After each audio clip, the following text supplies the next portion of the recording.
Carolina's veto battle continues tonight. The governor struck down 3 bills today, all dealing with transgender youth. Republicans can still override all 3 and have them become law anyway. WXI 12's Kara Peters is in studio tonight with details on this legislation and reaction to today's developments. Kara. Hey, that's right, Kenny. These bills range from a variety of different issues, one discussing gender-changing procedures, another on trans youth and sports. And tonight we're hearing from both sides of this conversation, as well as a political analyst on the General Assembly's role and what could happen next. Governor Roy Cooper striking down 3 bills pertaining to children and gender identity. House Bill 574, or Fairness in Women's Sports Act, bans transgender girls from competing on sports teams at several different levels, including high school.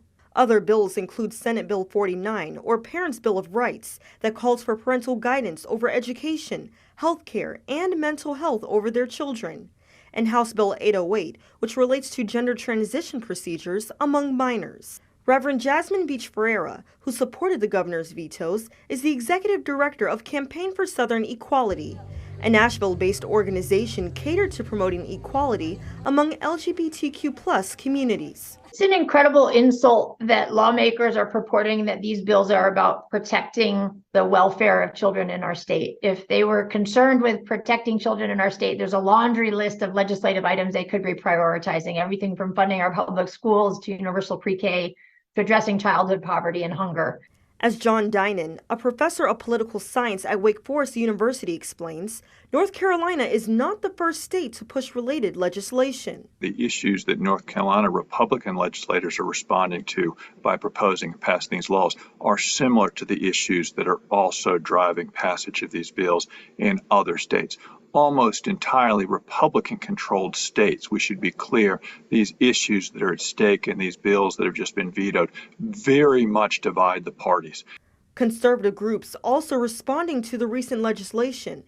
Tammy Fitzgerald, executive director of North Carolina Values, releasing this statement in part.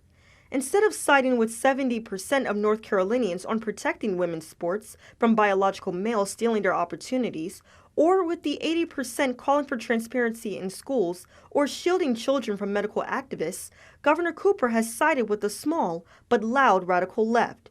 We urge legislators to swiftly override these 3 vetoes and to protect North Carolina's women, children, and families. Still, Beach Ferreira says Campaign for Southern Equality, among others, are ready to respond if the legislation regarding LGBTQ+ communities is enacted. One pathway to fighting them is through the courts.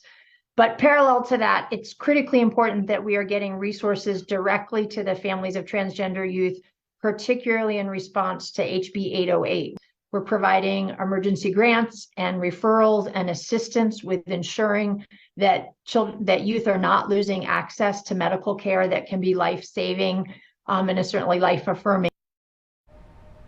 And Dinan went on to say even if legislators override the veto, it's not the end of the story. In fact, litigation could also unfold following some of these bills. We reached out to several sponsors of the various bills, but haven't heard back.